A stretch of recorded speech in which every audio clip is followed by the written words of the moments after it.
Tu és a promessa cumprida às almas presas na saudade do sonho perdido de um dia, que choram noutra realidade. Jorraste tão doces verdades que o Hades subiu para te ouvir. Tantos pecadores amaste que o mal desistiu de ferir. Viveste tão nobres exemplos que empáfia deixou de ofender. Curastes as chagas do tempo, que a dor se curou de doer. O teu olhar fez-se tão brando que os medos quedaram libertos, que mesmo os lírios do campo por ti se fizeram mais belos. E o mar respeitou-te à vontade, e os peixes buscaram por ti, e os montes floriram verdades, e a praia sorriu ao te ouvir. Sangraste ensinando perdão, na cruz consolaste, amaste. Tão grande é o teu coração que a vida te trouxe da morte. Senhor, ainda sinto saudade, mas logo a esperança me vem, que vivendo a tua verdade, eu viva meu sonho também. Que eu santifique o teu nome, que eu sinta o teu reino enfim, e aceite a tua vontade, amando como amas a mim.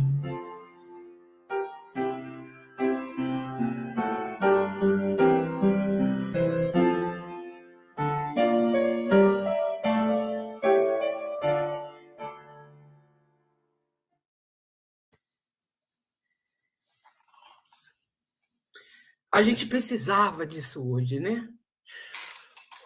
Precisava disso, dessa prece, porque essa é uma prece, né? Essa poesia dela é uma prece. Mas muito bem, Jorge Elahá. Capítulo 25, Guerra do Paraguai. Que guerra foi essa, Jorge Elahá? Denise. A pátria do Evangelho, o Brasil, é uma nação jovem. Ela tem apenas 500 anos de existência. Se nós compararmos o Brasil com outras nações do planeta, que são multimilenares, com tantas histórias, com tantas manchas de sangue do seu território, tantas batalhas, tanta violência, tanta intolerância, nós observamos a história do Brasil e nos percebemos dentro de um cenário onde, de certa maneira, as nossas condições históricas nos sinalizam que a gente está num local com menor número de dificuldades que outras nações. Não somos uma nação marcada pela violência da exploração de outros povos, colonizadores de outros territórios. Não somos. Mas nós trazemos duas grandes marcas na nossa história. Nós trazemos duas grandes feridas no curso da construção da história do Brasil. Uma dessas feridas é a escravidão, que vai ser objeto de discussão no nosso próximo episódio, capítulo 26. A gente vai voltar a falar da escravidão, mas já no contexto abolicionista. Então, essa é uma das grandes feridas, porque uma série de dramas que a gente tem no nosso país decorrem da escravidão. Processos obsessivos, desigualdades sociais, fenômenos de injustiça, histórias dolorosas, lugares onde o psiquismo é extremamente marcado pela presença da dor dos escravos. Os 353 anos que nós tivemos a presença da escravidão no nosso território foi um período assim marcado por muitas dores, muitos sofrimentos e, consequentemente, um conjunto de de infelicidades que o nosso país experimentou decorrem especificamente dessa quadra da nossa história, desse movimento tão infeliz que foi a escravidão. Um movimento desnecessário e que a espiritualidade nunca validou isso como verdade, como válido, como sendo uma opção correta para o modelo de colonização do Brasil. Não era isso para acontecer. Mas sobre a escravidão a gente vai falar um pouco mais na nossa próxima live. E uma segunda grande ferida que nós trazemos na nossa história é a questão da Guerra do Paraguai. Então, a Guerra do Paraguai, ela também se insere dentro desse contexto como sendo um grave movimento que a gente faz. Na verdade, não diria nem assim a Guerra do Paraguai isoladamente, mas todos os 4 episódios de violência que são sequências que vão culminar na Guerra do Paraguai. Nós temos 4 episódios na história do Brasil que compõem a chamada Questão do Prata. São guerras acontecidas nessa mesma região, conflitos, né? Acontecidos nessa mesma região, e todos esses conflitos eles são convergentes para a construção de uma mesma história, ou seja, o Brasil se inserindo num processo de violência contra outras nações. Às vezes a gente estuda pouco, a gente conhece pouco, tem pouca proximidade com essa história e não nos damos a perceber que o Brasil já teve conflito com as nações vizinhas, que nós já fomos, sim, uma nação beligerante dentro do cenário da América Latina. O Brasil, nas mãos do seu monarca mais democrático, como foi Dom Pedro II, foi quem viveu os conflitos para fora da nação. Dom Pedro I, seu estovado pai, cheio de uma série de conflitos e equívocos, não tem histórias de ocupação de territórios vizinhos. Nos 10 anos que ele se mantém na condução do Império Brasileiro, de 1822 a 1831, a gente não registra conflitos externos no Brasil. Havia tanto problema interno, havia tanta coisa para resolver do lado de dentro, e não se tinha nem tempo para se preocupar com o que acontecia do lado de fora. Mas é interessante a gente observar como os fenômenos eles vão culminando para a construção de fenômenos violentos. Um desses 4 fenômenos que eu estou falando, da chamada questão do Prata, vai acontecer ainda no governo de Dom Pedro I, mas era uma briga interna do Brasil. Então, o primeiro desses conflitos é de 1825, 1826, ou seja, ainda na regência, no governo de Dom Pedro I. A primeira delas é a Guerra Cisplatina, que é a guerra através da qual uma porção do nosso território decide se apartar do Brasil. Nós tivemos a Confederação do Equador, que foi a tentativa de 3 estados do Nordeste, Rio Grande do Norte, Paraíba e Pernambuco, tentarem se apartar do Brasil. E isso acabou não acontecendo. O período de 1817, 1819 foi o período desse conflito. Não se deu. Tivemos os conflitos que acontecem também durante a proclamação da independência, como a sabinada, a balaiada, a cabanagem, que é a inaceitação do aceite à independência do Brasil, que depois são vencidos. Mas a Guerra Cisplatina ela vai acontecer exatamente na tentativa de que uma porção do sul do nosso território não quer permanecer e quer se libertar do território nacional. Isso vai acontecer e vai dar origem ao Uruguai. Tá? Então, assim, no começo, o Uruguai ainda estava ligado dentro do nosso território e vai se desligar nesse período. Aí é um conflito armado acontecido na regência ainda de Dom Pedro I, mas é uma guerra interna. É o Brasil tentando não deixar com que a sua colônia se apartasse. Mas ela vai se apartar. Esse primeiro episódio é o que marca o início da chamada Questão do Prata, né? São os 4 conflitos. Depois desse conflito, tem um outro que se segue a esse, que a gente também, na escola, pouco estuda, pouco conhece, que foi um período através do qual, depois que aconteceu, isso já nos idos de 1850, por aí, o Brasil estava com uma série de conflitos, a gente vai ver daqui a 15 dias que 1850 é quando as discussões dos abolicionistas pegam mais forte, a segunda metade do século XIX, quando Kardec está começando a se aproximar dos fenômenos, está começando a acontecer as mesas girantes, esse período é um período de efervescência do abolicionismo no Brasil, questão para daqui a 15 dias. E é também o período em que eclode uma nova questão ali na região do sul do país. É uma região envolvendo Uruguai, Argentina, aquela região ali do sul, ela também é novamente fruto de confusão. Por quê? Porque a luta pelo poder do prata, ela também começa a convocar as nações para que elas se posicionem.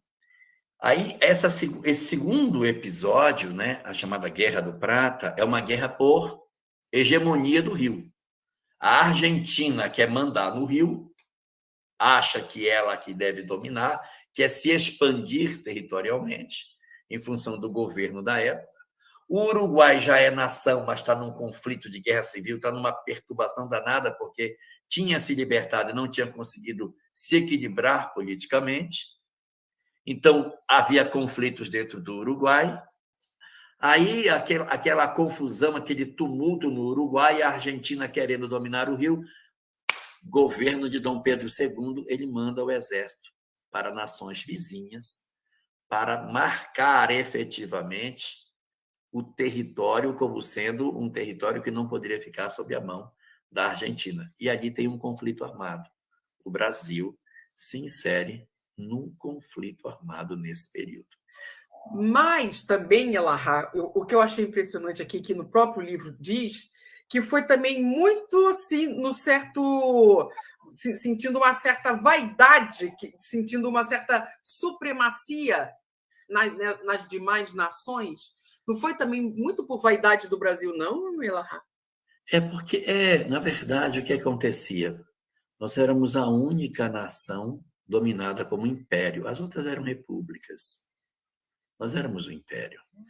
Nós tínhamos a maior extensão territorial, nós tínhamos um monarca, nós tínhamos um imperador, e, evidentemente, as melhores condições do ponto de vista de manancial, de recursos naturais, de tudo. As outras eram nações menores, mais frágeis, com governos muito oscilantes, porque a monarquia ela tem uma virtude, ela mantém um plano de governo bom, se o governante for bom, por mais tempo. Então, você não tem as oscilações das repúblicas, que numa troca de governo, você pode ter uma mudança muito forte do país. Então, é um aspecto negativo, se pode dizer assim, das repúblicas, né? E aí o governo brasileiro, naquela ideia de que nós somos superiores aos outros, vamos colocar a ordem na casa, ele então invade o território dos países vizinhos e entra em conflito. A gente fala assim, entrou em conflito e esquece que tem mães envolvidas nisso. Tem mulheres que perderam seus filhos, que existe lágrima, que existe dor, que existe ódio. E assim a gente vai assumindo uma parcela de culpa, de responsabilidade. E como nós todos sabemos da lei de causa e efeito, quando você odeia um lugar, você nasce dentro dele. Nós começamos a atrair para dentro do território nacional determinadas personagens da história latino-americana que não eram brasileiros de verdade e que tinham uma história de desamor com o país. E esses indivíduos começam a se inserir na nossa história. Eles deixam de renascer lá para renascerem do lado de cá. Eles não possuem amor pelo país. Mas eles nascem para desenvolver amor. Só que, como são lideranças, eles, ao reencarnarem, eles assumem mando. Mas eles não têm amor pela terra. Não têm amor. E a questão específica da Guerra do Prata, ela vai deixar as suas sequelas. Ficam feridas em relação a isso. Porque o Brasil se insere num conflito que é fora do território dele e vai guerrear lá longe por uma questão que não estava assim diretamente envolvendo o seu território. Então, esse é um problema que vai criar embaraço para a nossa história. Mas talvez o principal motivador, estopim da Guerra do Paraguai, tenha sido o terceiro conflito do Prata, a chamada Guerra do Uruguai. A Guerra do Uruguai foi um momento em que realmente a gente não deveria ter se inserido nessa discussão. Na Guerra do Uruguai, o que acontece? Era próximo do período da Guerra do Paraguai, um pouquinho antes. Tinha subido ao governo do Uruguai um aliado do presidente paraguaio, Solano Lopes. O aliado de Solano Lopes estava governando o Uruguai e o Brasil não gostou daquele governo, não se agradou. Aí você vê como é que são as coisas. Se colocando numa posição infeliz, o Brasil decide invadir a nação vizinha para depor o seu governante. Dá para imaginar, é como se, de repente, os Estados Unidos invadissem o Brasil para destituir um presidente brasileiro. Nós decidimos invadir a nação Uruguai, afinal de contas, ela tinha sido colônia brasileira, é uma província brasileira, então eu me acho no direito de invadir. O Brasil vai e invade o Uruguai para tentar destituir o amigo do outro governante que está aqui do lado direito, do lado esquerdo, o Paraguai, Solano Lopes. Solano Lopes se irrita com a postura do Brasil, porque ele estaria descumprindo o respeito a todas essas questões que deveriam ser consideradas. E aí, Solano Lopes, em represália, começa a atacar o Brasil. Então, como é que funciona isso? Eu ataco a nação no Sul. Eu ataco uma nação no Sul. E o amigo da nação do Sul me ataca pelo Oeste. Então, quando a gente estuda na história, assim, Solano Lopes invadiu o Brasil e pegou o governador da província do Mato Grosso e o levou cativo e ele ficou preso e morreu. Um absurdo, ele era um ditador, ele invadiu. Sim, mas o que foi que motivou Solano Lopes a invadir o Brasil? Do que foi? Porque nós havíamos primeiro provocado a invasão do país vizinho do amigo dele. Então, aí começa uma hostilidade de parte a parte. O Brasil quer revidar as hostilidades do Uruguai e as hostilidades do Paraguai. E ele derruba o governo do Uruguai. Ele derruba. Olha o karma que a gente ganha com isso. Você interfere na história do país vizinho. E uma vez derrubado o país vizinho, e percebendo que Solano Lopes, que era o presidente do Uruguai, tinha visão imperialista, queria pegar um pedaço da Argentina, então essas três nações se juntam numa formada tríplice aliança. O Brasil, que tinha sido atacado pelo Paraguai, por ter atacado o Uruguai. O Uruguai, que tinha uma dívida de gratidão com o Brasil, porque havia se colocado depois que o outro tinha caído. E a Argentina, que não queria perder seu território. Os três se juntam e dizem, nós vamos destruir o Paraguai. E é uma guerra absolutamente desigual. O Paraguai, naquela época, era uma nação próspera. A inflação era zero, não tinha prostituição, não tinha analfabetismo naquele período. Era uma nação desenvolvida tecnologicamente. Eles haviam conseguido produzir no Paraguai um desenvolvimento econômico e social muito superior ao da América Latina, nas mãos de um cara que era o Solano Lopes, que tinha visão imperialista, mas ele era desse jeito. Resultado, por conta dessa dinâmica, as três nações se reorganizam num exército comandado pelo Brasil e a gente invade o Paraguai.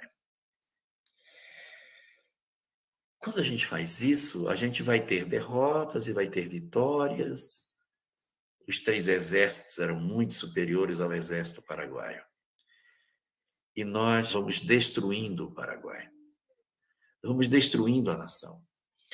O que a Tríplice Aliança produziu no Paraguai foi uma página muito dolorosa na história, porque Eles não tinham homens para guerrear. Eles não tinham exército suficiente para a guerra que eles se meteram. Como que eles poderiam lutar se eles não tinham homens suficientes? Eles recrutaram as crianças. E o exército brasileiro lutou contra crianças. Lutou contra adultos, mas lutou contra crianças também. Quando a guerra termina, o Brasil teria perdido 1/3 do seu contingente. Ele mandou aproximadamente 150 mil homens, perdeu 50 mil homens no campo de batalha, o Brasil. Já a Argentina e o Paraguai mandaram exércitos menores, bem menores, e perderam mais, perderam aproximadamente 50% dos seus contingentes. Mas o Paraguai foi totalmente destruído. Destruíram todo o parque industrial do Paraguai, destruíram todos os progressos científicos que a nação tinha. Eles mataram tantas pessoas que, quando a guerra acabou, não havia homens para repovoar o país.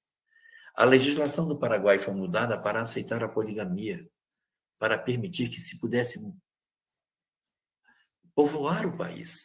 E ficou sem homens, sem força de trabalho, sem indústria, sem emprego.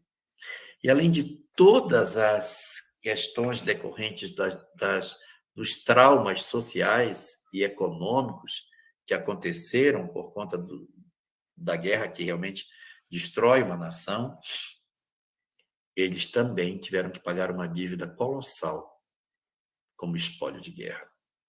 Eles pagaram uma dívida para o Brasil. Então, imagine, você está destruído, falido, porque você está falido, você perdeu a guerra.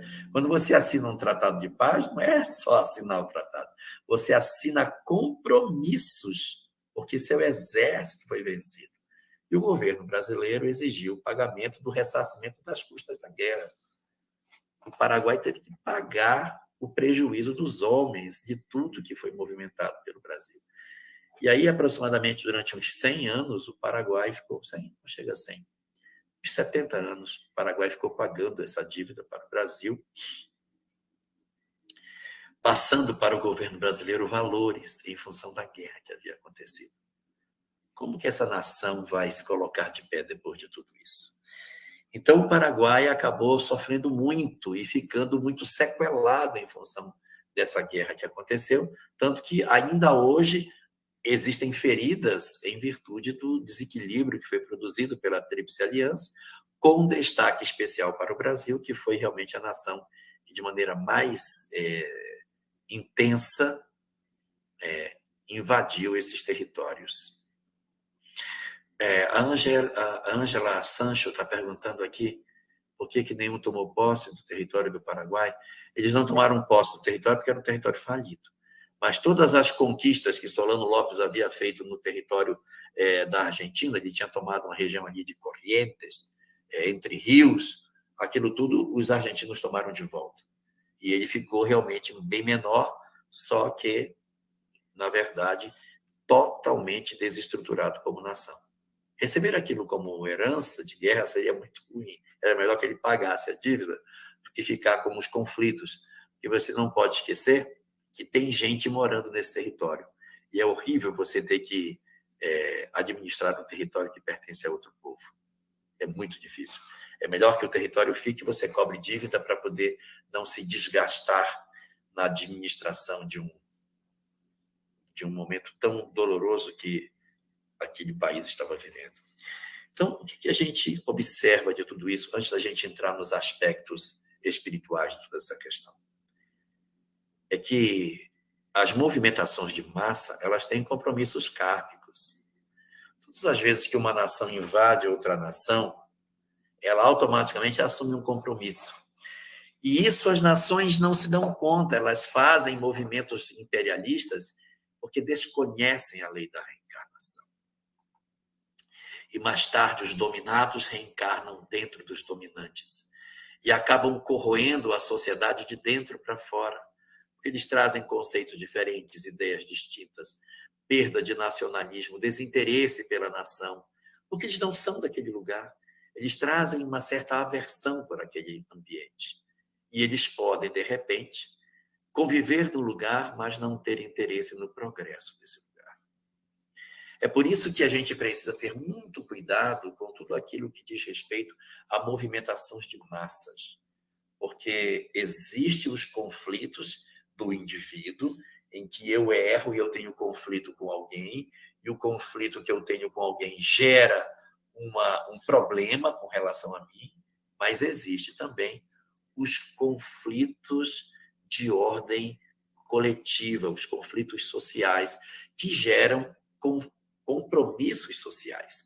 Quando nações invadem nações, quando existe desequilíbrio na harmonia de uma determinada nação, guerras civis, movimentações que possam se dar, que quebram a ordem das coisas, nós assumimos responsabilidades kármicas em função daquilo que nós fazemos. A Guerra do Paraguai, e mais especificamente, esses 4 conflitos, a Guerra Cisplatina, a Guerra do Prata, a Guerra do Uruguai, que é aquela que ele tenta invadir e derruba o governo, e a Guerra do Paraguai, esses 4 elementos mancham a história do Brasil de maneira muito dolorosa. Quando a gente vê a poesia O Navio Negreiro, de Castro Alves, na última estrofe do Navio Negreiro diz assim: Aure verde pendão da minha terra. Porque a poesia do Navio Negreiro, ele conta em 6 partes a história de um navio que vende escravos. E logo na primeira parte diz assim: presa ao mastro da mezena, saudosa bandeira acena as vagas que deixa após. Isso é fechando a primeira parte, para iniciar a segunda, quando diz do espanhol, as cantilenas, requebradas de langor, relembro as moças morenas, as andaluzas em flor, que é o início da segunda parte do Navio Negreiro.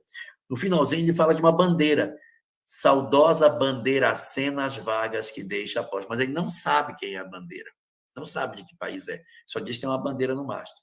Quando chega na última parte, no final da quinta parte, diz assim: mas que bandeira é essa que impudente na gávea tripudia?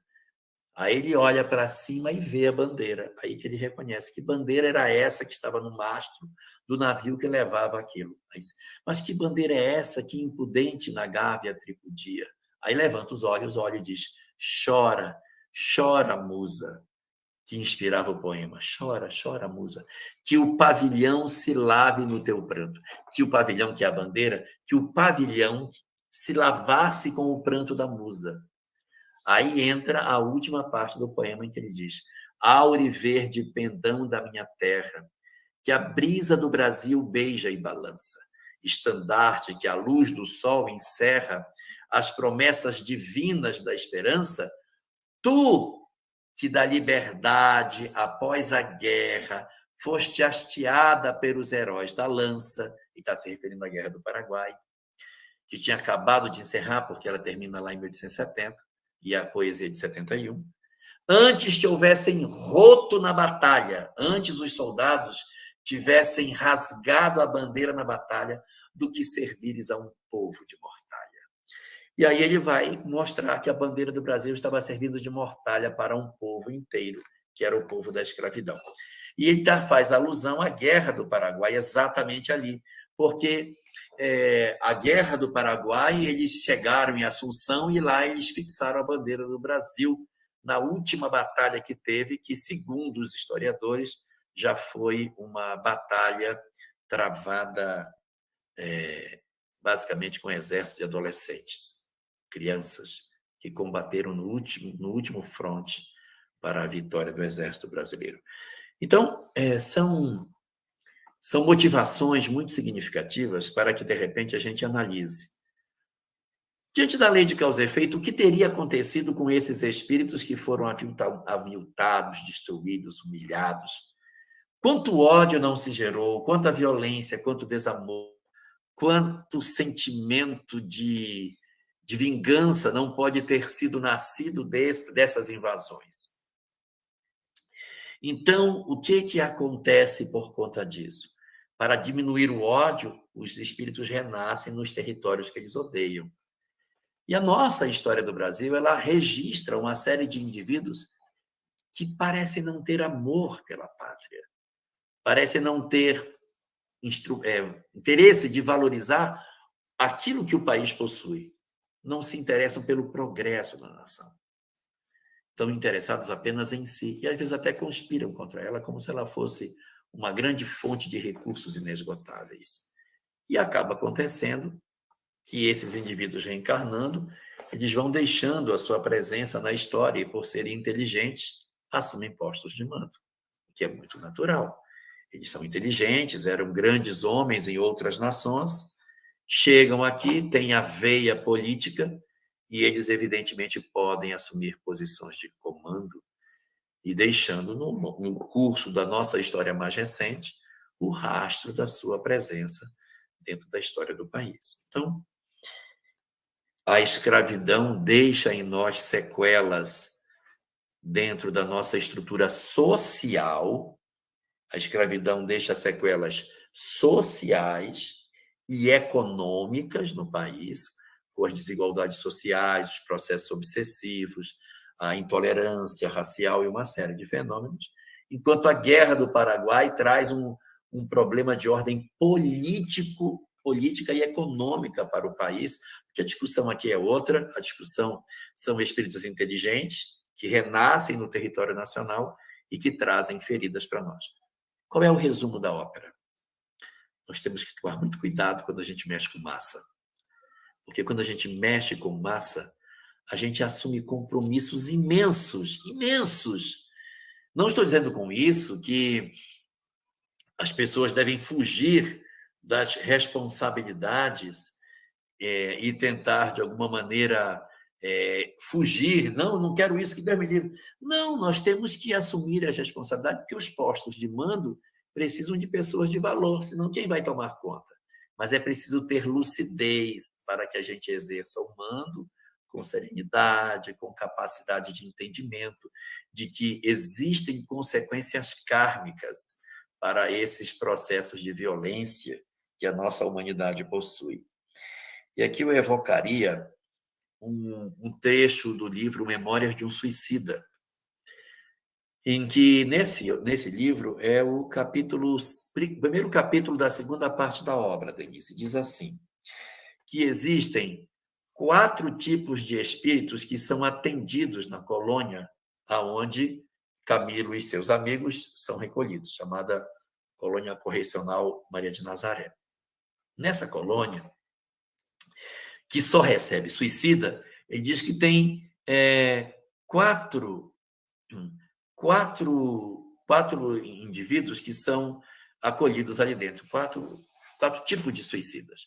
O primeiro tipo, Denise, é aqueles suicidas que estão no vale, eram pessoas que estavam presentes naquela saga do livro de sofrimento no mundo espiritual, mas eles são indivíduos que possuem muitas culpas. Então, eles estão chorando, estão lamentando a sua situação e tal. Anota aí o primeiro grupo. Eles estão no vale, mas eles são espíritos movidos pela culpa. Estão sofrendo barbaramente a ideia do suicídio que eles praticaram. Para onde vão essas entidades? Elas vão para o hospital. Quando elas são recolhidas, são levadas para o Hospital Maria de Nazaré. Esse é o primeiro grupo. Aí tem um segundo grupo. O segundo grupo também está no vale, também sofrendo, meu Deus, me suicidei, aquele sofrimento atroz, mas tem uma diferença do primeiro. A principal característica não é a culpa, é a rebeldia.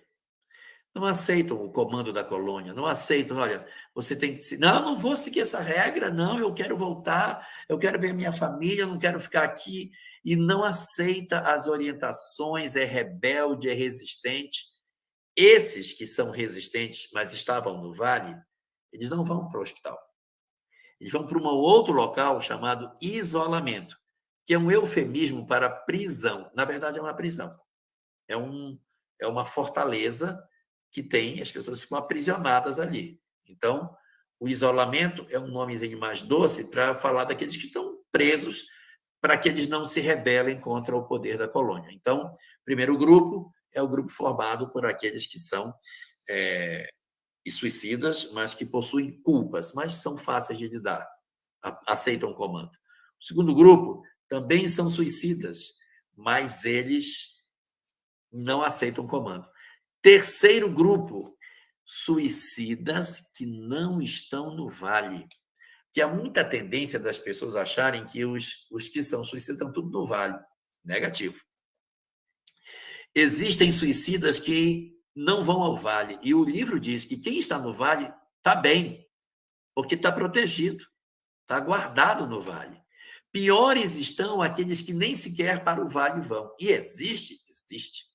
Existem entidades que se suicidam, mas que possuem uma legião de obsessores que, em vez de deixarem que eles fiquem no vale, os arrastam para as furnas das trevas para torturá-los, escravizá-los, violentá-los, destruí-los e, em síntese, enlouquecê-los.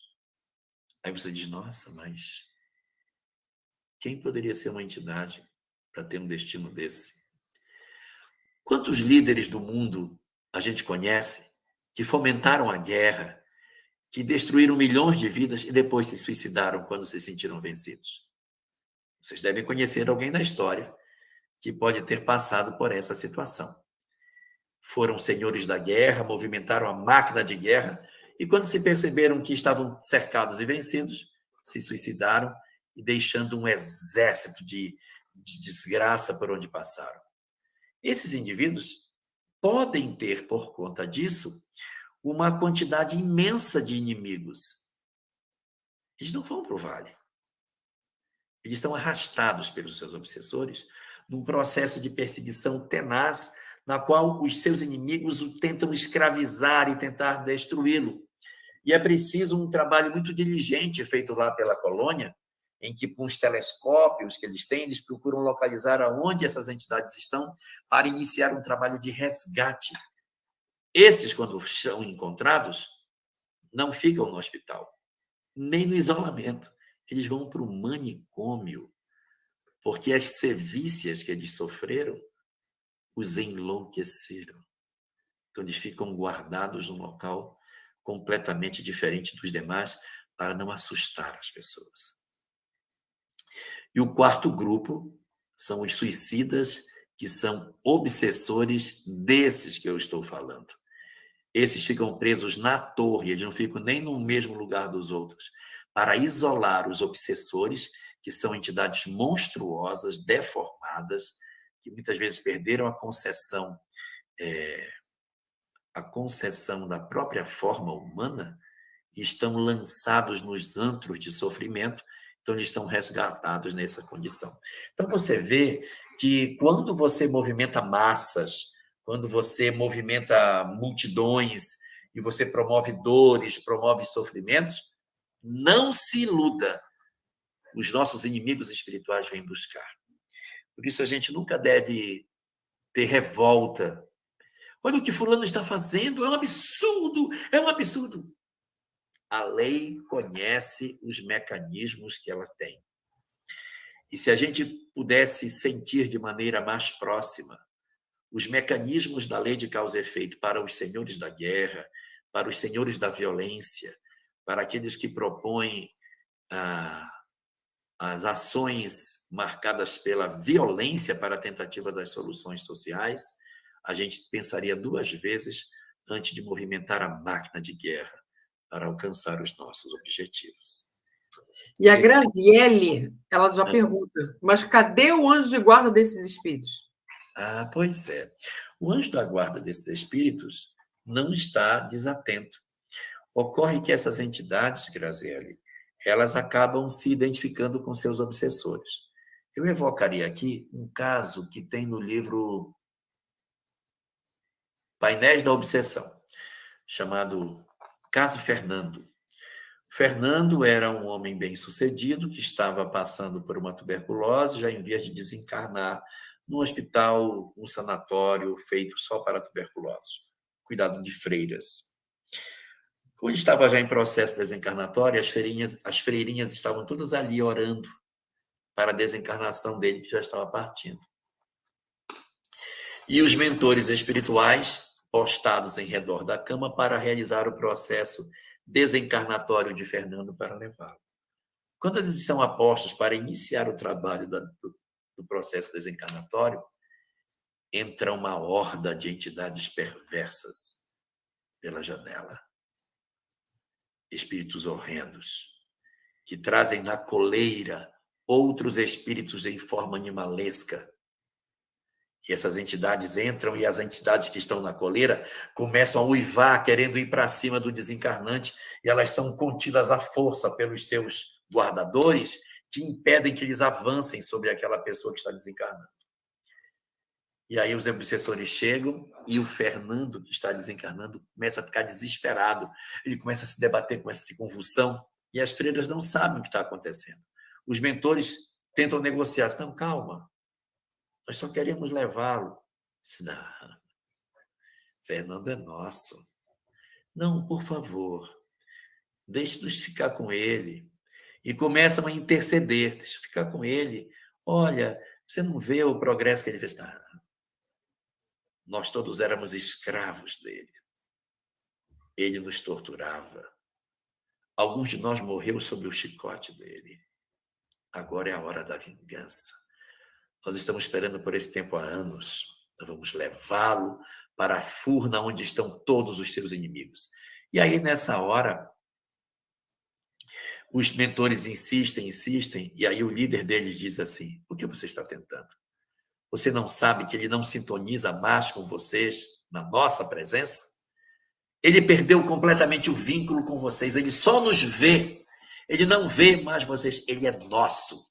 Fernando nos pertence e nós vamos levá-los. E por mais que os mentores tentem negociar, eles assumem o comando, arrancam as conexões espirituais de maneira bem violenta, o fluido vital vai saindo aos borbolhões dos pontos, as entidades animalescas vão sugando o fluido vital que vai saindo dele, e eles então catam Fernando nos braços e desaparecem pela janela, enquanto as freiras continuam orando por ele, sem saber o que está acontecendo. Então, Graziele, os mentores estão a postos, mas a gente perde conexão. Ou você acha que uma entidade que se depara com os seus obsessores vai ter a lucidez para dizer: não, calma, eu vou me voltar a Deus? Não tem como. Eu estou tão imantado pelas ideias do ódio, por tudo que eu fiz, que eu me conecto com eles e eu não consigo ter equilíbrio suficiente para reagir aos seus processos de perturbação. Então, entender a história, enxergando o lado espiritual que ela tem, nos faz pensar muito quando a gente tem postos de comando, posições de mando, porque é através dessas posições de mando que a gente pode demonstrar a nossa maturidade e sermos efetivamente compreendedores das leis imortais onde nós nos encontramos. Vamos em frente, Denise. Temos só uma pergunta também da Graziele. Esses espíritos tão ruins, então, retrogam ao progresso deles? Eu sempre achei que não havia essa regressão, apenas uma estagnação. Não, mas eles não estão retrogradindo. Eles não retrogradam. Eles simplesmente... quando eu falei que tinha entidades animalescas, não é que eles voltaram a ser animais, eles estão hipnotizados. Uhum. Quando você pega uma entidade do mundo espiritual, ela é um espírito, já é um homem com conquistas no mundo moral, na parte moralizante da vida. Mas aí eu pego aquela pessoa e digo: você é um monstro, você é um monstro, você é um bicho, você é um bicho. Eu hipnotizo, ele assume uma característica de um lobo, de um animal dessa ordem. E ele se convence de que ele é isso, e ele vive como hipnotizado nessa condição, mas ele é um espírito. Ele não regrediu, ele apenas está hipnotizado numa condição. Existem lugares do mundo espiritual em que existem espíritos que são como árvores, estão como que congelados. Você anda naquelas florestas, tipo as florestas encantadas de bruxas, que tem as árvores têm olhos, às vezes são espíritos hipnotizados que estão colocados na forma de seres como árvores. Então, porque alteram até o seu perispírito, né, Jorge? Eles alteram o perispírito. Porque ele mentaliza que ele tem uma outra forma e o espírito assume essa forma. Nós encontramos no livro Libertação uma cena lá colocada na obra em que Gregório faz um discurso terrível, as pessoas ficam apavoradíssimas no discurso dele, ele varre o olhar na plateia e vê na plateia um espírito que é sugestionável, ele não faz isso com qualquer um. Aquela é impressionável. Aí diz, peguem ela para mim. Aí ele traz exatamente aquela mulher que é sugestionável e diz, mas você é uma loba, você é uma loba. E aí essa mulher vai absorvendo a ideia de que ela é um lobo, e de repente ela começa a fazer aquelas transformações dos filmes de lobisomem. Ela vai dobrando a cerviz, vai desenvolvendo garras, patas, o focinho vai crescendo, e de repente ela vira uma loba e sai correndo de dentro do anfiteatro. Para que ele faz isso? Para dar aos demais a sensação de que ele tem poder sobre qualquer um daqueles que estão ali. Aí dá um desespero geral quando vem que ele virou ela uma loba, eles podem fazer qualquer um. Mas eu volto a dizer, Graziele, ela não virou uma loba, ela continua sendo um espírito, só que ela está hipnotizada para acreditar-se um lobo. Depois o comando hipnótico vai cair, ela vai voltar a ser homem novamente. Então, o que eu quero destacar aqui é como que as nossas ações no campo político, elas geram conflitos e consequências espirituais. Agora, imaginem os conflitos das nações europeias que invadiram nações, que há séculos, há milênios, têm histórias de guerra intermináveis. Quanto sangue está derramado nessas histórias desses países? Por isso, a transferência da árvore do Evangelho para a América, para o Ocidente, para poder permitir que nós tivéssemos aqui, no lugar onde nós nos encontramos, uma condição mais efetiva de aprimoramento dos nossos valores num local novo, sem tanto sangue. E quero observar que a Guerra do Paraguai não se travou em território nacional. Ela se travou na Argentina, que foi o período em que teve a questão do prata, no Uruguai, que foi a Guerra do Uruguai e a Guerra Cisplatina, e no Paraguai, quando foi a Guerra do Paraguai. Ou seja, o solo brasileiro não enfrentou soldados de outro país pisando em território nacional, o que é muito interessante, né, que a gente precisa destacar. Mas vamos para a questão do nosso livro, para a gente poder entender esse cenário que a gente está colocando com o que Humberto de Campos nos fala no capítulo 25 do livro Brasil, Coração do Mundo. Vamos lá. Ali ele diz que todos esses conflitos, todas essas ações que a diplomacia brasileira enfrentou, elas não eram do agrado do mundo espiritual. Nenhum desses conflitos são validados pela leitura daquilo que a obra nos coloca. O Brasil não precisava ter se inserido em nenhum desses. E veja, o que isso significa, Denise? Não precisava ter atravessado esses conflitos todos. Não precisava o derramamento de sangue que gerou um processo kármico para nós. Mas nós fizemos. O livre-arbítrio dos homens escreveu essas páginas. Não era necessário que assim fosse. Mas nós, pela nossa deliberada ação, criamos para o Brasil essas páginas que hoje a gente lê nos nossos livros de história. Resultado disso é que havia da parte do mundo espiritual muitas mobilizações dos espíritos para que Pedro II não caísse na cilada da hegemonia. Somos a nação mais poderosa. Sim, nós se entrarmos em qualquer guerra, a gente vence. Não é só vencer. É porque a gente, às vezes, vence, mas depois se torna um vencido. Um grande conquistador que perdeu a si mesmo. E aí ele conta, numa certa parte da história do livro, um momento através do qual Pedro II, refletindo sobre todas essas questões, dos conflitos que ele estava passando, ocorre uma festividade e toda a nossa nação brasileira está celebrando as vitórias que o Brasil tem conseguido nesses conflitos, quando Pedro II se recolhe numa espécie de capela, e ali na capela ele tem um momento de êxtase, um momento de conexão em que ele ouve, ele vai para a capela e ele vê o Cristo crucificado. E assim, aquele homem desnudo não teve reinos, não teve posses, não teve riquezas, não teve nada. Estava desnudo na cruz. E quando ele olha Jesus naquela condição de aparentemente vencido, ele como que ouve o Cristo na posição que ele estava, como aparentemente vencido, e Pedro II aparentemente vencedor, ele ouve como se aquela imagem conversasse com ele e dissesse para ele, para que ele colocasse a espada na bainha. Qual era o nome do nosso imperador? Pedro.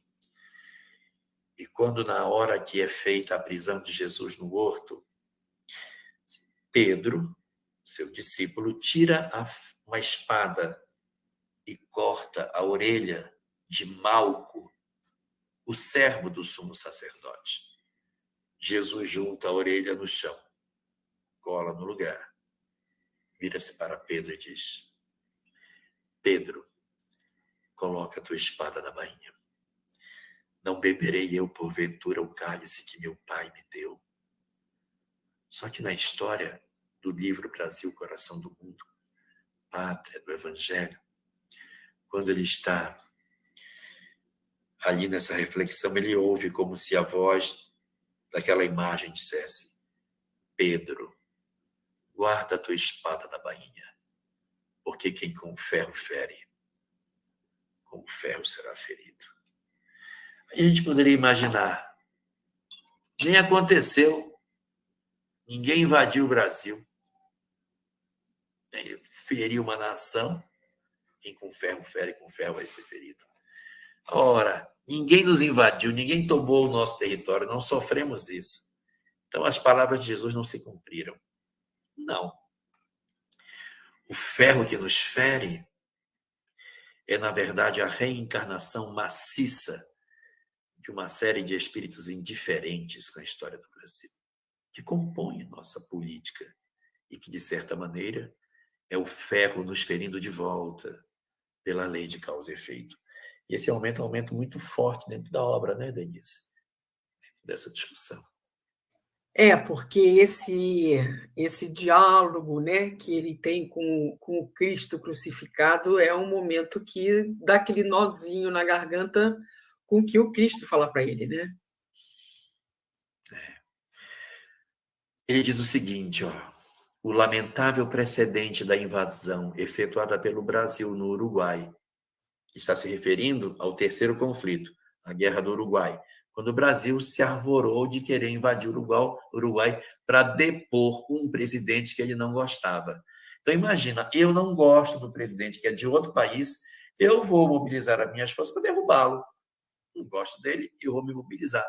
Então, quando você faz isso, você interfere de maneira tão significativa através da violência, há retornos. Então, ele diz: o lamentável precedente da invasão efetuada pelo Brasil no Uruguai terá dolorosa repercussão para a sua vida política.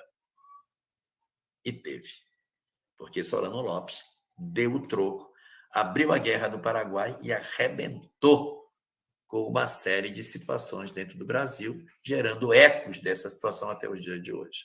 Não descanses sobre os louros da vitória, porque o céu está cheio de nuvens e deves fortificar o coração para as tempestades amargas que hão de vir. Auxiliarei tua ação através dos mensageiros de Ismael, que se conservam vigilantes no desenvolvimento dos trabalhos sob tua responsabilidade no país do Cruzeiro.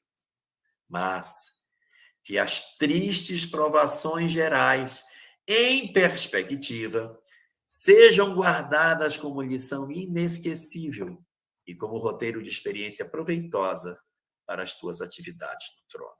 Ou seja, eu espero que o que vais colher de volta da tua invasão ao Uruguai te dê maturidade para que tu não repitas outras vezes essa situação. e ele não repetiria realmente. Porque depois da Guerra do Paraguai, existe um abrandamento das relações na América Latina, ou melhor, na América do Sul. Não há mais conflitos significativos depois dessa violenta incursão da Tríplice Aliança no território paraguaio. Parece que as feridas, parece que as sequelas deixadas pela Guerra do Paraguai impediriam que mais tarde novos conflitos viessem a acontecer na história do Brasil. Então, os conflitos anteriores feriram, mas não nos convenceram. Foi preciso que a gente chegasse no conflito absurdo da Guerra do Paraguai para que a gente entendesse, assemelhado àquilo que está disposto no Livro dos Espíritos, quando diz que é necessário que o mal chegue ao extremo para que o homem sinta a necessidade do bem. Nós precisamos enfrentar 4 conflitos para que a gente dissesse: violência não constrói a felicidade que a gente quer. Lições para nós, para todos os momentos das nossas vidas, para os momentos do passado, para os momentos do hoje, para que a gente se perceba como sendo chamados a um processo de aprendizado com a própria história. As nossas preocupações, a nossa ação como cidadão que somos, uma vez que não somos os governantes, é que nós, no nosso campo de ação, exerçamos o papel de sermos os chamados pacificadores da sociedade. Na medida em que nós nos colocamos como sendo lidadores da violência, nós estamos sinalizando para a vida que não acreditamos na imortalidade, que não acreditamos numa leitura através da qual Deus também escreve a história. Nós tivemos no século XIX, Denise, uma corrente filosófica chamada materialismo histórico, que às vezes as pessoas acham que ele é materialista porque nega Deus. Não é isso. O materialismo histórico é uma corrente filosófica que diz o seguinte: a história se constrói no campo material e não no idealismo. Porque são duas palavras, materialismo, que têm oposições em termos de antônimos diferentes. Nós temos o materialismo religioso, que o oposto do materialismo é o espiritualismo.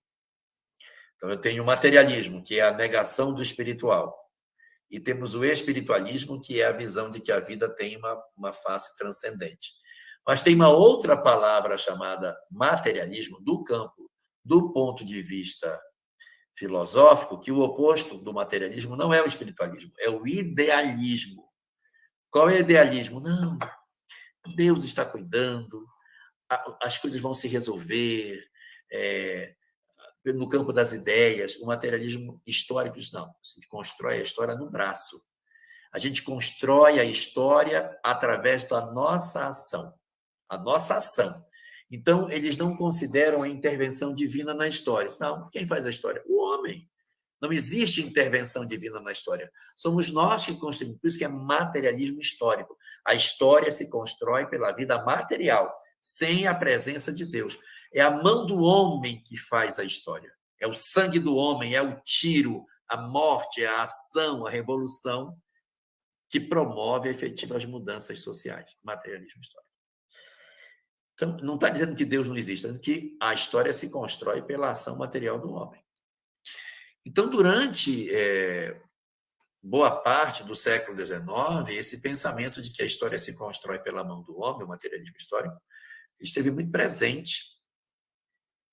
E hoje, com a leitura que o Espiritismo nos dá, a gente sai dessa visão material da vida e diz: não é o idealismo que tudo acontece pela vontade de Deus, mas também não é o materialismo histórico que nos confere uma ausência do Criador na história, mas é a percepção da mão invisível de Deus atuando. Há o livre-arbítrio dos homens, mas há a condução da história pela mão do divino. E isso nos dá uma sensação de percepção da vida de maneira muito distinta, para que eu não descreia da ação de Deus nas nossas vidas, para que eu não acredite que a história das nações está lançada ao curso do sabor das coisas. Não! Existe uma atividade divina, mas existe respeito ao livre-arbítrio dos homens. Então, se os homens têm a possibilidade de tomar uma decisão e os homens tomam uma decisão, a decisão é dos homens. Mas a decisão foi equivocada, eles irão aprender com a opção equivocada deles. Então, os homens têm que se revoltar contra a opção equivocada. Se revoltarem contra a ação equivocada, assumem, de certa maneira, a consequência espiritual do mau ato. Eu não sei se eu estou sendo claro, mas as soluções movidas pela violência, elas geram ecos de violência. Nós tivemos um grande imperador romano que reinou e desencarnou no ano de 180, que chamava-se Marco Aurélio. Foi um grande filósofo e um grande imperador romano. Ele deixou uma frase que a gente nem sabe que é dele, mas é dele essa frase. A frase é: o que fazemos hoje ecoa na eternidade. Uma frase repetida muitas vezes no filme O Gladiador, pelo general Máximos, que era general do Império Romano e cujo imperador era Marco Aurélio. A frase é dele: o que fazemos hoje ecoa na eternidade. E o que nós fazemos hoje vai ecoar nas encarnações seguintes, vai ecoar na história do Brasil. Então tem que pensar bem todas as movimentações que nós fazemos, porque elas terão ecos no amanhã. E assim, as soluções para os nossos conflitos, para as nossas dificuldades, elas não podem passar pela certeza de que todas as ações do homem precisam considerar o espiritual e as consequências espirituais daquilo que a gente faz. Porque se eu me apartar disso, eu estou negando toda a minha fé. Nada justifique que a gente se abrace com as propostas do desequilíbrio, do ódio, da violência, para tentar restabelecer a harmonia das coisas. Porque ninguém pode restaurar a harmonia através da desarmonia. Nós temos que encontrar os instrumentos harmônicos para que a gente consiga fazer com que a nossa história ande de maneira serena. Senão nós nos inscrevemos como sendo mais um capítulo da lei de causa e efeito nas nossas vidas. O grande aprendizado na transição planetária são os desafios. Meu Deus, quantos desafios nós estamos vivendo nos dias atuais?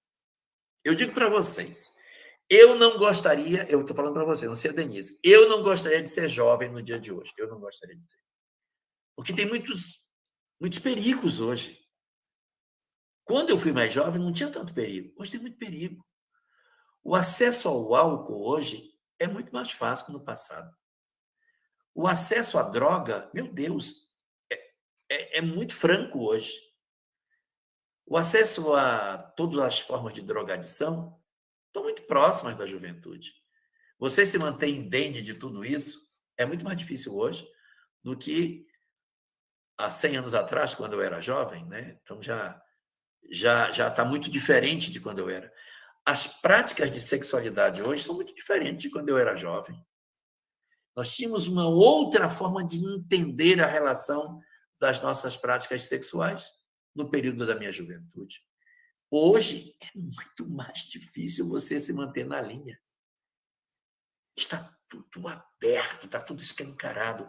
Então, nós temos uma série de desafios na vida presente. A transição planetária, ela é uma garganta aberta para o erro. A Sâmia que sempre diz assim para mim: puxa, eu me preparei para tudo nessa transição planetária. Eu imaginei que fosse faltar comida, eu imaginei que fosse faltar luz, que a gente fosse viver, parece no Mad Max, eu imaginava que ia ser uma coisa horrível. Mas eu nunca imaginei que fosse assim. A gente tem tudo e as portas do inferno estão abertas em torno de nós. Já não tem nem mais porta, né, Jorge? Eu acho que já não tem mais porta. Já roubaram as portas fora. Não tem mais porta. Se você perceber, Denise, no Sermão do Monte, Jesus diz assim: entrai pela porta estreita, porque largo e espaçoso é o caminho que conduz o homem à perdição. Porque não tem mais porta. Não tem porta lá. Não tem porta. Quem tem porta é a estreita, o caminho largo não tem porta. Não tem porta. Então, como se diria em Rondônia, está tudo virado no zezéu, porque está tudo ao contrário. Os valores estão todos invertidos. E aonde está o desafio? E aonde está o desafio? O desafio está na busca da virtude, da diligência, de nós termos a nossa cidadania de maneira serena. Exercer o que é que a gente tem para exercício da cidadania? Nós iremos exercer a nossa cidadania no limite daquilo que a cidadania nos impõe, sem ódios, sem violência, sem desamor. Porque essas opções, elas nos inscrevem na lei de causa e efeito. Nós nos inscrevemos em processos dolorosos quando a gente ameaça a lei, quando a gente descumpre a lei e ataca aquilo que está colocado em redor de nós. A proposta, por isso, é que nós façamos de verdade um olhar atencioso para dizer assim, tudo me é lícito, mas nem tudo me convém. Olha para a Guerra do Paraguai, olha a quantidade de famílias destruídas, olha a consequência reencarnatória desse treco dentro da história do nosso país. As manchas que nós construímos que ainda não resolvemos. Porque esses dos 150 anos da Guerra do Paraguai para cá, não resolveu ainda tudo, não. Ainda terá muitas consequências para que os ódios se desfaçam. Então, ainda teremos, por um longo tempo, a presença de companheiros que não têm uma visão muito afinada com a nossa. E aí, o que a gente pode fazer? Nos organizarmos enquanto nação, nos organizarmos enquanto movimento, articulações dentro do campo legítimo daquilo que a nossa legislação propõe, nas organizações políticas, nas organizações partidárias, não nas casas espíritas, mas nos ambientes próprios, para discutir, para pensar, para fortalecer, para dar corpo aos partidos políticos. Que às vezes a gente reclama tanto que os partidos políticos são feitos de pessoas impróprias, pessoas desqualificadas. Então, ofereça-se. Então, se ofereça. Se ofereça para compor os quadros dos partidos políticos. Diga, não, os partidos são contaminados, mas eu quero ir para lá. Eu quero dar o meu contributo. Porque, às vezes, a gente reclama tanto, mas faltam pessoas qualificadas nos partidos. Faltam pessoas. Não tem bons contadores, bons administradores, bons técnicos, bons profissionais. Não tem. Então, acaba pegando pessoas desqualificadas. Então, se a gente acha que a gente pode exercer um papel na mudança do país, inscreva-se, participe, saia da indiferença e participe, mas participe pela via legítima que o nosso país possui. Essas são as maneiras que a gente tem de construir uma sociedade melhor. Nós temos os partidos políticos, nós temos os chamados conselhos de direito, Conselho da Criança, Conselho do Idoso, Conselho do Adolescente, Conselho da Igualdade Racial, Conselho de tanta coisa que tem. Ingresse no Conselho, participe, opine, fale, participe das reuniões do orçamento participativo do seu bairro para definir a forma de você integrar. É preciso que se organize, mas essas organizações feitas dessa maneira, elas não geram karmas para nós. Mas a gente sabe, por aquilo que a história nos dita, por aquilo que os livros nos demonstram, que não será através dos atos marcados pela violência, que levam ódio ao nosso coração, que nos fazem odiar pessoas, que a gente vai construir uma sociedade melhor. A capacidade de nós convivermos com os desiguais é muito importante. É muito importante. A gente aprender a dialogar e não demonizar quem pensa diferente de nós, que a gente tem muita tendência de ficarmos demonizando. Olha, o outro lado demoníaco. E não pode, não é possível. Não é possível que as pessoas sejam um verdadeiro demônio. Deve ter alguma coisa que elas veem que a gente não está vendo. Sempre conversa. O que é que você propõe? O que é que você propõe? Vamos ouvir o que você propõe. E vamos tentar compor. Uma ideia que compõe o pensamento de mais pessoas tem muito mais força, muito mais capacidade muito mais capacidade de construir uma sociedade melhor. Quando a gente começa a ver a nossa diplomacia falhando, invadindo nações, tentando derrubar os governantes, está faltando alguma coisa para nós. Não é possível que essa seja a primeira movimentação que a gente tem para fazer. Nós temos que estar atentos, organizados, juntos, como nação, como país, todo mundo pensando, acompanhando os destinos. O Brasil, ele já teve no passado uma população mais indiferente às questões políticas, que as coisas aconteciam e a gente olhava à distância. Hoje o que se percebe é uma nação muito mais desperta para as discussões políticas. E isso é bom, porque as nações elas avançam não é nos anos, elas avançam nos séculos. São séculos para o amadurecimento de uma sociedade. Então, a gente tem que amadurecer tranquilamente, aprendendo e amadurecendo como civilização, amadurecendo como nação, sentando, refletindo e ganhando cada vez mais corpo nas pessoas que debatem as questões da maneira como tem que ser debatida. Todo mundo engajado no trabalho de termos um olhar atencioso no bem maior, no bem coletivo, no bem comum. Não é alguns fazendo e o resto, olha só, está errado. Olha lá, está errado. E aí eu vou dar uma dica para a Casa Espírita. A Casa Espírita, quando vocês tiverem alguém que diz assim, por que vocês não mudam o local que essa mesa fica aqui? Que as pessoas vêm aqui para receber a cesta básica e essa mesa fica atrapalhando. Por que vocês não mudam essa mesa daqui para lá? Quando uma pessoa faz uma pergunta dessa, você observa o pronome que ela usa. Qual foi o pronome que ela usou? Porque vocês não mudam essa mesa para lá. Isso significa que ela não se vê inserida. Quando uma pessoa realmente quer colaborar, ela diz assim, por que a gente não muda essa mesa para lá? Esse se sente partícipe da história. Então, nós precisamos naturalmente observar como é que nós falamos, porque a gente diz assim, por que eles não fazem isso? Por que eles não fazem? Por que vocês não fazem assim? Então, eu estou fora, eu não sou partícipe dessa história, eu tenho que dizer, por que nós não construímos assim? A gente precisa desenvolver a capacidade de criticar fazendo, de criticar contribuindo, mas essa contribuição tem que ser propositiva, verdadeira e sincera, de querer colaborar, de querer, de fato, aproveitar o que tem de bom para fazer um trabalho melhor. A crítica sistemática, cega, e que chega a ser até irracional, de tudo que acontece, não é lógica. A gente critica as coisas que ainda vão acontecer. Não, mas isso vai acontecer. Então, deixa acontecer, que a gente vai criticar. Vamos, então, pelas maneiras mais legais, acompanhar para que, diante da primeira movimentação real de alguma coisa, a população se mobilize, se faça, se organize. Mas é preciso fazer isso dentro do movimento de paixão, de amor pelas coisas.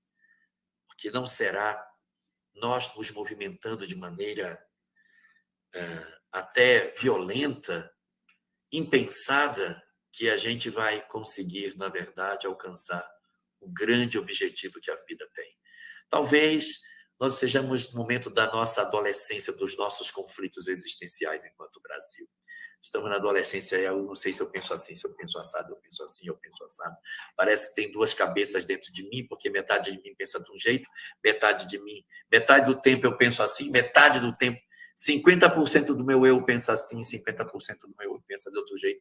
Então, eu estou num conflito existencial. Então, a gente tem que se aconselhar com um terapeuta. Esse terapeuta, Jesus, que vai dizer, assim, não tem lado anjo e lado demônio, tem que sentar os dois lados e dizer assim, e aí? Como é que a gente vai fazer?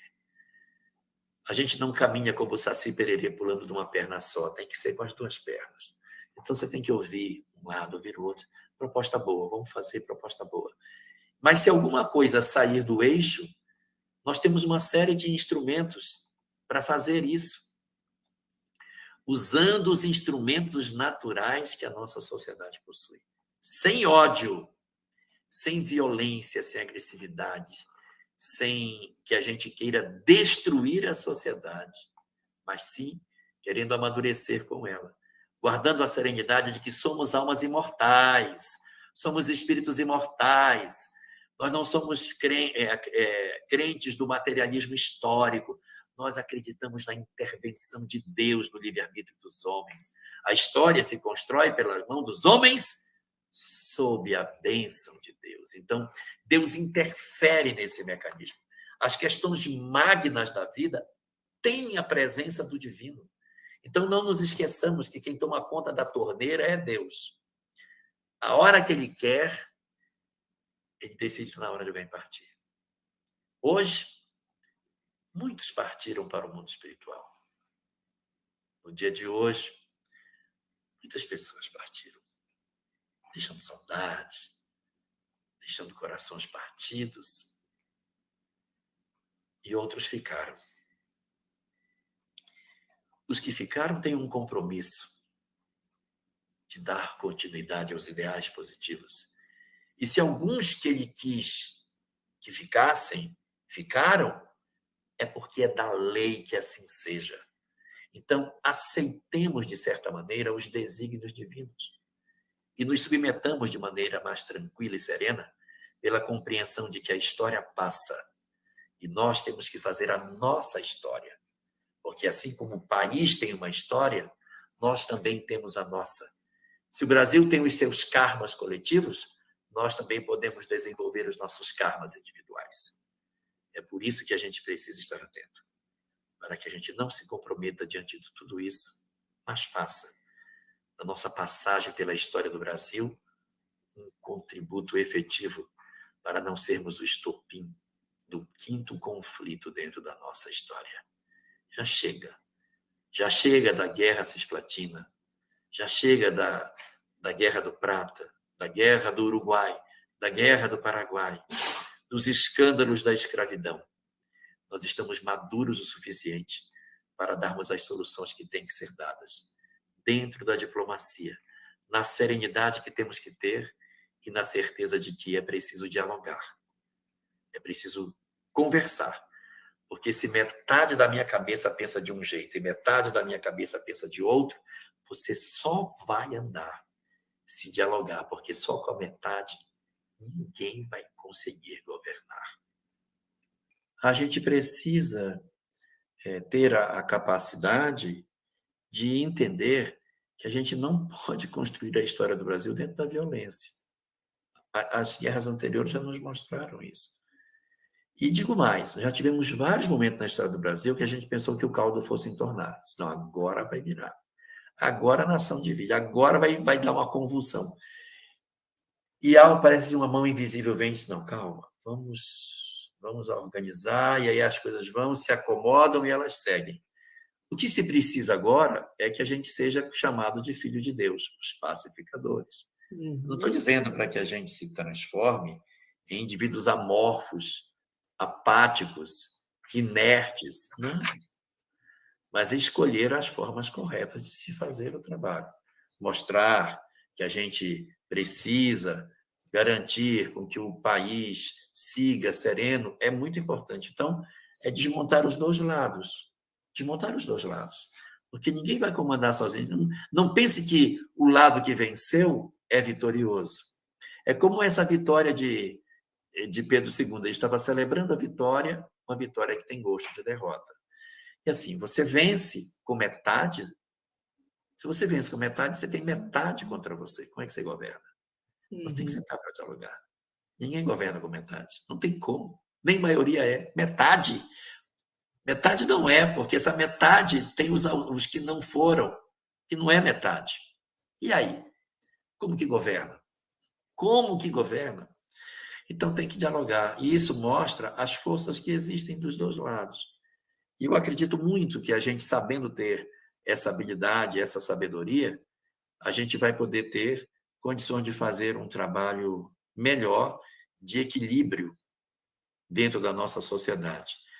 A gente tem instrumentos para que, se as coisas se tornarem difíceis, se as coisas se tornarem verdadeiramente, objetivamente contrárias aos interesses da nação, tem instrumento para isso. Nós temos instrumentos e eu achei assim tão interessante a sabedoria daquilo que aconteceu. Eu vou me permitir fazer um comentário mais político, Denise. Desculpa, mas eu preciso fazer. Vocês viram a sabedoria da espiritualidade? É 50-50. Ninguém governa com 50. Você tem que ter maioria para poder governar. Mas tem exatamente metade para cada lado. E também se dividiu o poder metade para cada um. O executivo ficou com um e o legislativo ficou com o outro. Então, o executivo não governa, porque o legislativo é o freio dele. Não vai conseguir. Então, às vezes, diz assim, por que vai fazer? Eu vou ter um Congresso conservador que aquilo que se tanto preocupa que possa acontecer na mão de quem ficou, vai ser refreado pelo Congresso. Se fossem os dois do mesmo lado, você teria um desequilíbrio, porque seriam as duas forças do mesmo lado. Então, olha como foi feito. Eu vou dar para um Congresso e para o outro eu vou dar o Executivo. A lei só sai se o Congresso quiser. O Executivo tem as ideias, mas quem corporifica as leis são o Congresso. E um Congresso conservador pode, inclusive, ajustar algumas coisas que ele entenda que precisam ser ajustadas em outras esferas do poder. Então, isso tudo permite a nós uma perspectiva muito mais serena, sem que a gente tenha essa sensação de que, meu Deus, está tudo perdido. Então, a gente precisa ter serenidade e a compreensão de que a história de um país ela não se constrói de 4 anos, ela se constrói no curso do tempo. Então, nós teremos novas oportunidades e outras, e forças que não existiam no Brasil, hoje elas existem. Essas forças organizadas, elas conseguem construir uma sociedade bem mais interessante. E aí, se nós soubermos direcionar o legislativo para aquilo que se deseja que ele faça, ele talvez consiga fazer as reformas que a gente tanto deseja pela via da própria legislação, sem derramamento de sangue, sem violência, mas usando as forças e os instrumentos legais que a própria Constituição lhes permite. Se nós soubermos mobilizar a nação, fazer o que tem que ser feito, automaticamente a gente poderá fazer. E aí os governantes irão ouvir o povo, porque o povo vai dizer nas ruas, quando ele estiver insatisfeito daquilo que está acontecendo. O povo brasileiro, o que eu quero dizer em tudo isso é que o povo brasileiro aprendeu a se manifestar, a saber que ele junto pode fazer. Então, eu acredito que a gente vai ter muitas mobilizações, como se fosse, entre aspas, uma espécie de plebiscito na rua, em que vai, nós vamos discutir tal coisa, as pessoas vão dizer, não, nós não queremos isso. Aí, então, nós vamos ter possibilidade de ter essa construção. E é um exercício para nós, viu? É um exercício para nós. A gente aprender a lidar com o que é diferente de nós, aprender a negociar, aprender a ouvir e a não ter essa sensação de extremo. Eu sou a suprema verdade, o outro é a suprema mentira. Aprender a dialogar, sentar e dizer, por que tanta gente pensa diferente de mim? O que esse pessoal pensa que é diferente de mim? Deixa eu ouvir o que eles falam. Aonde está o germe do pensamento que eles têm? Porque, de repente, eu posso descobrir muitas coisas interessantíssimas naquilo que os outros pensam. Então, não é possível que eu tenha toda a verdade e o outro tenha toda a mentira. Mas é preciso ter a prudência e nos organizarmos de maneira serena e tranquila naquilo que a gente acha que tem que ser feito. E diante desse quadro que você colocou, eu acho que o equilíbrio vai ser fundamental, né, Elahá? E o equilíbrio vai ser feito pelo povo. Porque, repare, eu tenho um poder na mão de um e um poder na mão do outro. Um está chorando porque perdeu o executivo, o outro está chorando porque perdeu o legislativo. Perdeu o legislativo, o outro perdeu o executivo. E aí, a articulação dos dois é que vai fazer com que a gente chegue num equilíbrio. E quem é que vai ser o equilíbrio da balança? O povo na rua. O povo na rua, sim. E aí vai ser como se fosse uma espécie de plebiscito. Vai acontecer uma determinada discussão magna.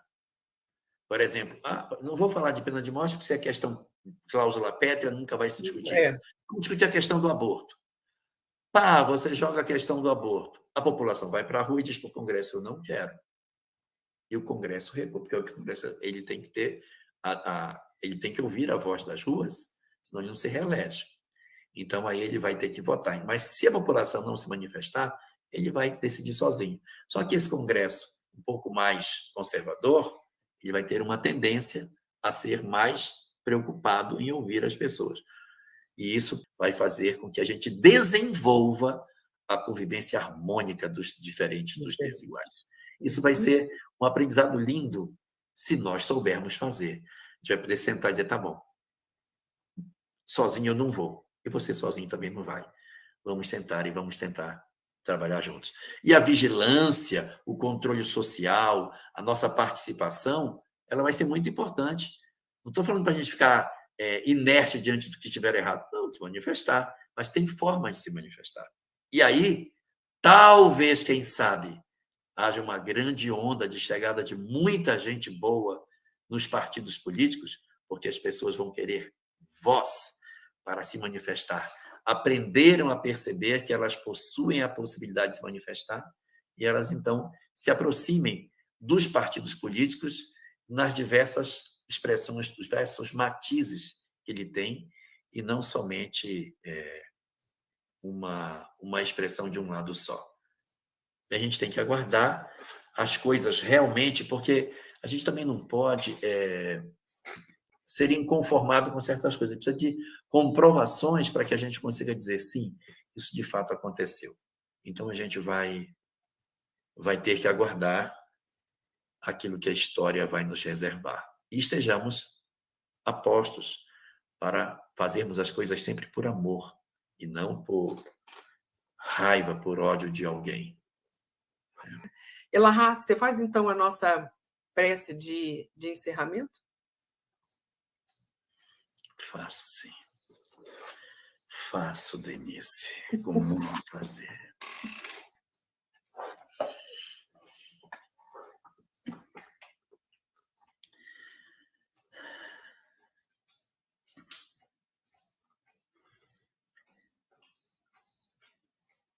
Querido Jesus,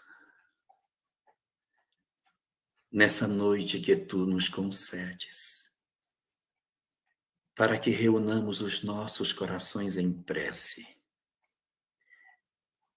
eu te rogo, Senhor, que tu abençoes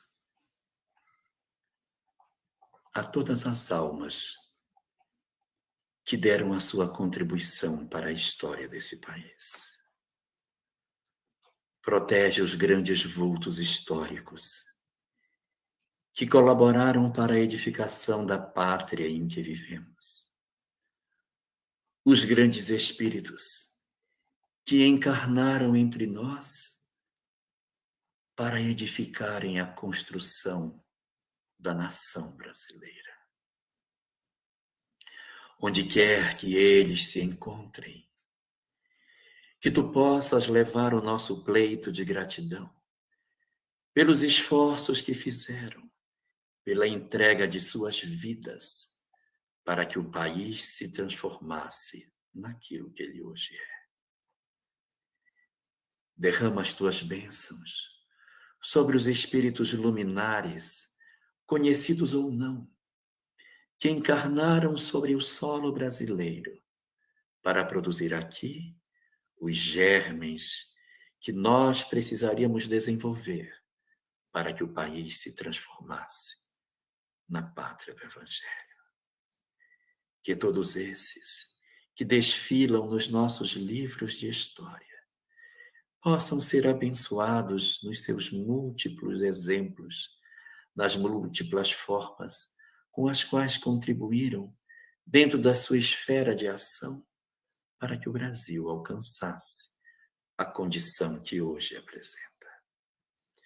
Assiste-os assim, onde quer que eles estejam, encarnados ou não, derramando sobre suas almas o pleito de gratidão de todos nós, que hoje temos sobre os nossos ombros a responsabilidade de continuar a conduzir o Brasil dentro dos propósitos superiores que tu, Senhor, estabeleceste para os destinos dessa terra. que esses companheiros possam ouvir as nossas palavras de gratidão pelas renúncias, pelos esforços, pelas suas lágrimas e pelo seu sangue derramado para que todos nós pudéssemos ter hoje um país para viver. Rogo-te também, ó meu Deus, por aqueles que não foram tão famosos, por aqueles outros que auxiliaram na edificação do país, não como grandes vultos extraordinários da nossa história, mas por aqueles outros que os livros de história não constarão seus nomes, que serão lembrados apenas pelos seus familiares, que as páginas de estudo não registrarão os seus feitos, mas que serão eternamente lembrados por aqueles com quem conviveram, aqueles que exerceram um papel significativo nas nossas histórias particulares de vida, ensinando-nos as lições de moral, os valores do espírito, as virtudes celestes, os conhecimentos religiosos, as orientações para a vida, e que tomaram as nossas mãos na condição de pais para nos conduzirem pela longa trilha da formação das nossas vidas. Agradeço-te assim, Senhor, pelo meu Pai, que tu abençoes o meu Pai, que tu recebas nos teus braços, que guardes os destinos dele, que ele possa estar sob a tua proteção augusta. E rogo a minha avó, sua mãe, que receba seu filho tão amado, que tantas saudades tem dela. Que o teu amor, que fortalece as nossas almas nos nossos momentos de dificuldade, traga para os nossos corações a certeza da continuidade da vida, da perenidade do existir e a certeza de que o amor sobrevive a todas as dores do mundo e que assim os nossos corações se encontram sempre guardados na tua proteção.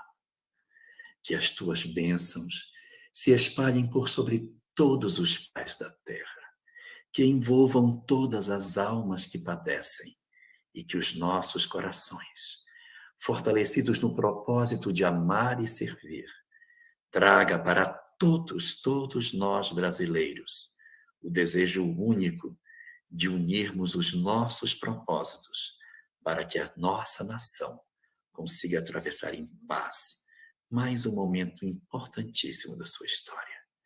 Senhor Jesus, nós nos confiamos todos inteiramente aos teus cuidados. Somos teus servos e colocamos toda a nossa potencialidade a teu serviço. Não deixa que nos enganemos uma vez mais sobre o real propósito da tua lei nas nossas vidas. Inspira-nos, protege-nos, mas, igualmente, inspira e protege todo o Brasil.